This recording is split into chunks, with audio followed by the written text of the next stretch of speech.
Hi friends, ಎಲ್ರಿಗೂ ನಮಸ್ಕಾರ. Welcome to V studio. Yes, Gilli Nata waste product ಅಂತೆ. ರಾಶಿಕಾ ಹೇಳಿರುವಂತಹ ಸ್ಟೇಟ್ಮೆಂಟ್ ಇದು.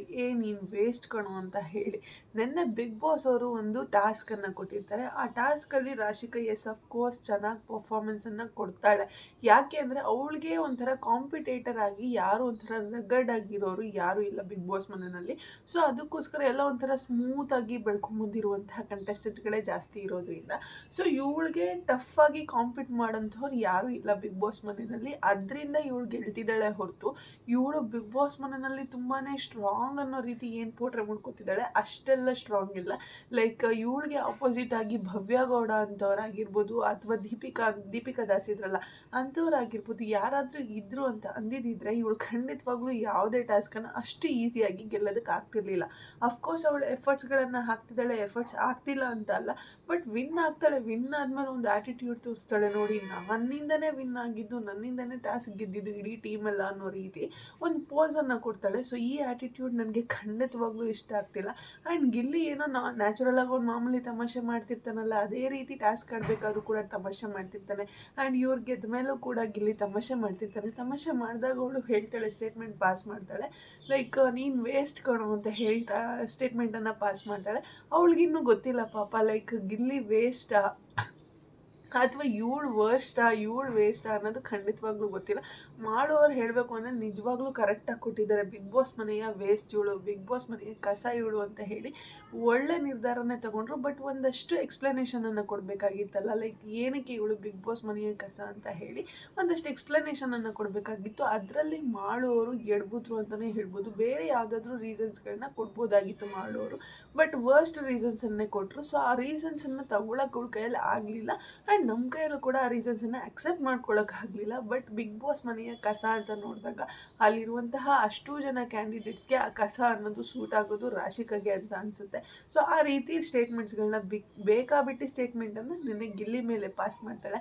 ಆ್ಯಂಡ್ ಏನು ಗೊತ್ತಾ, ಟಾಸ್ಕ್ ಆಡೋದಕ್ಕೆ ಮುಂಚೆನೇ ಎಲ್ಲ ಡಿಸ್ಕಸ್ ಮಾಡ್ಕೊಂಡು ಹೋಗ್ಬಿಡ್ತಾರೆ.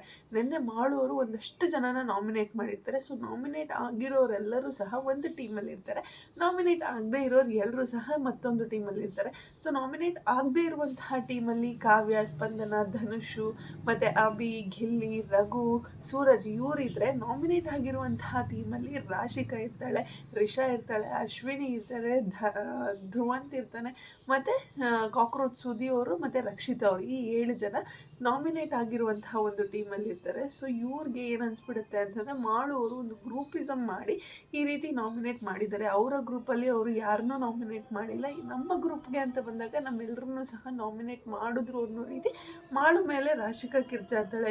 ಅಫ್ಕೋರ್ಸ್ ಗ್ರೂಪಿಸಮ್ ಅಂತ ಅನಿಸಿದ್ರು ಕೂಡ ಮಾಡುವವರಂತೂ ಯಾವುದೇ ರೀತಿಯಾದಂತಹ ಗ್ರೂಪಿಸಮ್ನ ಇಲ್ಲಿ ಮಾಡ್ತಿಲ್ಲ. ಅಲ್ಲಿ ರಾಶಿಕಾ ಸುಮ್ಮನೆ ನಿಮ್ಮದು ಗ್ರೂಪ್ ನಿಮ್ಮ ಗ್ರೂಪ್ನ ನೀವು ಸೇವ್ ಮಾಡ್ಕೊಳ್ಳಿ ಅಂತ ಹೇಳಿ ಕಿರ್ಚಾಡಿದ್ರು ಅಷ್ಟೇ.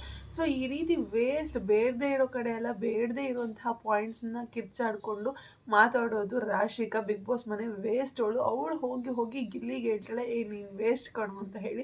ಆ್ಯಂಡ್ ಟಾಸ್ಕ್ ಶುರು ಆಗೋದಕ್ಕೂ ಮುಂಚೆನೇ ಎಲ್ಲ ಪ್ರೀ ಪ್ಲ್ಯಾನ್ ಮಾಡ್ಕೊಂಡ್ಬಿಟ್ಟಿರ್ತಾರೆ ಇವರು. ನಾಮಿನೇಟ್ ಆಗಿರುವಂಥವ್ರು ಎಲ್ಲ ಪ್ರೀ ಪ್ಲ್ಯಾನ್ ಮಾಡ್ಕೊಂಡಿರ್ತಾರೆ. ಲೈಕ್ ಟಾಸ್ಕ್ ಏನಾದರೂ ವಿನ್ ಆದ್ವಿ ಅಂತಂದರೆ ನಾವು ಹೇಗೆ ಮಾಡಬೇಕು, ಯಾರನ್ನ ಹೇಗೆ ಸೇಫ್ ಮಾಡಬೇಕು ಅಂತ ಹೇಳಿ ಎಲ್ಲ ಪ್ರೀ ಪ್ಲ್ಯಾನ್ ಮಾಡಿಕೊಂಡು ಟಾಸ್ಕ್ ಆಡೋದಕ್ಕೆ ಹೋಗ್ತಾರೆ. ಬಟ್ ಬಿಗ್ ಬಾಸ್ ಅಲ್ಲಿ ಸಖತ್ತಾಗಿರೋ ಟ್ವಿಸ್ಟನ್ನು ಕೊಟ್ಟರು.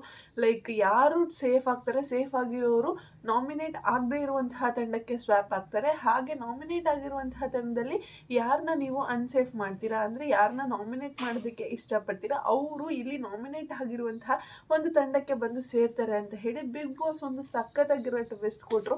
ಆ್ಯಂಡ್ ಗಿಲ್ಲಿಗಂತೂ ಈ ಟ್ವಿಸ್ಟ್ ಕೊಟ್ಟಾಗ ಸಿಕ್ಕಾಪಟ್ಟೆ ಖುಷಿ ಆಯಿತು. ಲೈಕ್ ಯಾರು ಗೆಲ್ಲಬೇಕು, ಯಾರು ಸೋಲ್ಬೇಕು ಅನ್ನೋದಕ್ಕಿಂತ ಯಾರನ್ನ ನಾಮಿನೇಟ್ ಮಾಡಿ ಎಕ್ಸ್ಚೇಂಜ್ ಆಗ್ತಾರೆ, ಸ್ವ್ಯಾಪ್ ಆಗ್ತಾರೆ ಅಂತ ನೋಡೋದಿದೆಯಲ್ಲ, ಅದು ತುಂಬಾ ಮಜಾ ಅಂತ ಹೇಳ್ಬೋದು. ಆ್ಯಂಡ್ ರಾಶಿಕಾನೇ ಈ ಪ್ಲ್ಯಾನನ್ನು ಮಾಡಿದ್ದು, ನಾವು ಈ ರೀತಿ ಸೇವ್ ಮಾಡೋಣ, ಆ ರೀತಿ ಸೇವ್ ಮಾಡೋಣ ಅಂತ ಹೇಳಿ. ಇವಳು ಏನು ಅಂದ್ಕೊಂಡ್ಬಿಟ್ಟಿದ್ದಾಳೆ ಅಂದರೆ, ದೊಡ್ಡ ಟಾಸ್ಕ್ ಕ್ವೀನ್ ಇವಳು ಅಂತ ಅಂದ್ಕೊಂಡ್ಬಿಟ್ಟಿದ್ದಾಳೆ. ಟಾಸ್ಕ್ ಆಡಿದ್ರೇ ಬಿಗ್ ಬಾಸ್ ಮನೆಯಲ್ಲಿ ಇರೋದಕ್ಕಾಗೋದು, ಟಾಸ್ಕ್ ಆಡಿದ್ರೇ ಬಿಗ್ ಬಾಸ್ನ ಗೆಲ್ಲೋದಕ್ಕಾಗೋದು ಅಂತ ಅಂದ್ಕೊಂಡಿದ್ದಾಳೆ.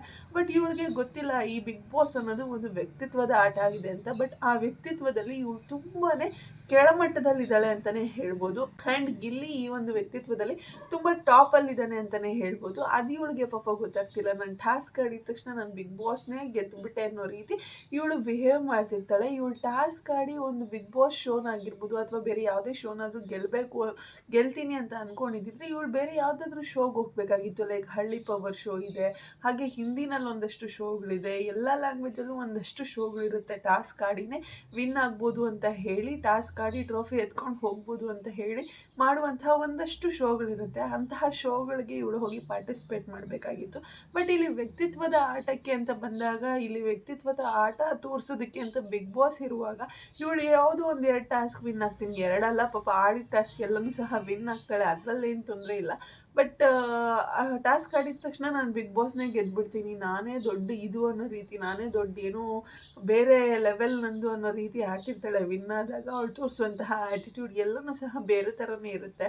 ಸೊ ಇದಕ್ಕೋಸ್ಕರ ಇವಳು ಟಾಸ್ಕ್ ವಿನ್ ಆಗಿದ ತಕ್ಷಣ ಬಿಗ್ ಬಾಸ್ನೇ ಗೆದ್ಬಿಟ್ಟೆ ಅನ್ನೋ ರೀತಿ ಬಿಹೇವ್ ಮಾಡ್ತಾಳಲ್ಲ, ಅದನ್ನು ನಿಜವಾಗ್ಲೂ ತಡ್ಕೊಳಕ್ಕಾಗೋದಿಲ್ಲ. And Gilli the one man show ಅಂತಲೇ ಹೇಳ್ಬೋದು. Gilli the one man show ಅಂತಲೇ ಹೇಳ್ಬೋದು.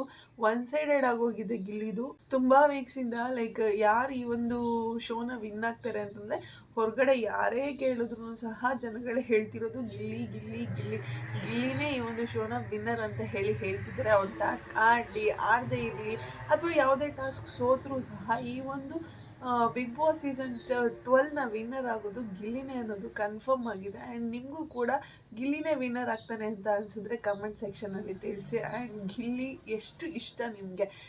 ಸಿಕ್ಕಾಪಟ್ಟೆ ಇಷ್ಟ ನನಗಂತೂ. ಯಾಕೆ ಅಂತಂದರೆ ಒಂಥರ ಮಿನಿ ಚಾರ್ಲಿ ಚಾಪ್ಲಿನ್ ಥರ ಆಡ್ತಿದ್ದಾನೆ ಗಿಲ್ಲಿ ಅಂತೂ.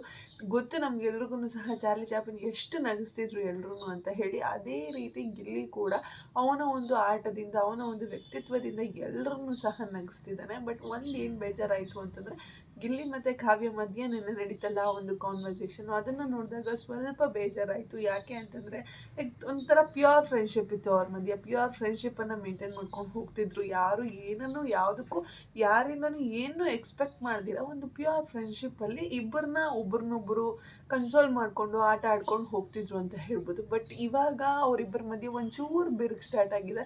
ಬೇರೆ ಕಂಟೆಸ್ಟೆಂಟ್ಗಳಿಂದ ಅವ್ರು ಮಾಡಿದಂತಹ ಕುತಂತ್ರದಿಂದ ಅವರಿಬ್ಬರ ಮಧ್ಯೆ ಒಂಚೂರು ಬೆರಕು ಸ್ಟಾರ್ಟ್ ಆಗಿದೆ. ಸೊ ಇದರಿಂದ ಗಿಲ್ಲಿಗೆ ಎಫೆಕ್ಟ್ ಆಗುತ್ತಾ? ಇಲ್ಲ. ಕಾವ್ಯಗೆ ಎಫೆಕ್ಟ್ ಆಗುತ್ತಾ? ಇಲ್ಲ. ಬಟ್ ನೋಡೋರ್ಗೆ ಮಾತ್ರ ಒಂಚೂರು ಖುಷಿ ಆಗುತ್ತೆ. ಬಿಗ್ ಬಾಸ್ ಮನೆಯಲ್ಲಿ ಇದ್ದಾರಲ್ಲ, ಬೇರೆ ಗ್ರೂಪಿಸಮ್ ಮಾಡ್ಕೊಂಡಿದ್ದಾರಲ್ಲ, ಬಕೆಟ್ ಗ್ಯಾಂಗ್ ಅಂತ ಹೇಳ್ತಾರಲ್ಲ, ಅವ್ರಿಗೆ ಒಂದು ಸ್ವಲ್ಪ ಖುಷಿ ಆಗುತ್ತೆ. ಅದನ್ನು ಬಿಟ್ಟರೆ ಯಾರಿಗೂ ಸಹ ಎಫೆಕ್ಟ್ ಅನ್ನೋದು ಆಗೋದಿಲ್ಲ. ಆ್ಯಂಡ್ ನಮಗೆ ವ್ಯೂವರ್ಸ್ಗೆ ಸ್ವಲ್ಪ ಬೇಜಾರಾಗುತ್ತೆ. ಇವರಿಬ್ಬರನ್ನ ಒಟ್ಟಿಗೆ ನೋಡಿ ಇವರಿಬ್ಬರು ದೂರ ಇರೋದನ್ನ ನೋಡೋದಕ್ಕೆ ಒಂಚೂರು ಬೇಜಾರಾಗುತ್ತೆ ಹೊರತು ಗಿಲ್ಲಿಗಾಗಲಿ ಪರ್ಸ್ನಲಾಗಿ ಏನು ಅಫೆಕ್ಟ್ ಆಗೋದಿಲ್ಲ, ಅಥವಾ ಕಾವ್ಯಕ್ಕೆ ಪರ್ಸ್ನಲಾಗಿ ಏನು ಅಫೆಕ್ಟ್ ಆಗೋದಿಲ್ಲ. ಆ್ಯಂಡ್ ರಾಶಿಕಾಗೆ ಒಂದು ಮಾತು ಹೇಳಬೇಕು ಅಂತಂದರೆ, ರಾಶಿಕಾ ದ ವರ್ಸ್ಟ್ ಪರ್ಫಾರ್ಮರ್ ನೀನು. ಟಾಸ್ಕ್ ಆಡಿ ಗೆದ್ದಿರ್ಬೋದು, ಬಟ್ ವ್ಯಕ್ತಿತ್ವದ ಆಟ ಅಂತ ಬಂದಾಗ ಗಿಲ್ಲಿನೇ ಟಾಪಲ್ಲಿರೋದು, ನೀನೇ ಕೆಳಮಟ್ಟದಲ್ಲಿ ಇರೋದು ನೀನು. ಸೊ ಗಿಲ್ಲಿನ ವೇಸ್ಟ್ ಅನ್ನೋದಕ್ಕೆ ನಿಂಗೆ ಯಾವ ರೈಟ್ಸು ಇಲ್ಲ ಅಂತ ಹೇಳ್ತಾ ಇವತ್ತಿನ ವಿಡಿಯೋನ ಇಲ್ಲಿಗೆ ಎಂಡ್ ಮಾಡ್ತಾ ಇದ್ದೀನಿ. ಯಾರಿಗೆಲ್ಲ ವಿಡಿಯೋ ಇಷ್ಟ ಆಗಿದೆ ಪ್ಲೀಸ್ ಲೈಕ್ ಮಾಡಿ, ಶೇರ್ ಮಾಡಿ, ಕಮೆಂಟ್ ಮಾಡಿ. ಹಾಗೆ ಇದೇ ರೀತಿಯಾದಂತಹ ವಿಡಿಯೋಸ್ಗಳಿಗಾಗಿ ನನ್ನ ಚಾನಲನ್ನು ಫಾಲೋ ಮಾಡ್ಕೊಳ್ಳಿ friends. Thank you so much. Love you all. Take care. Bye bye.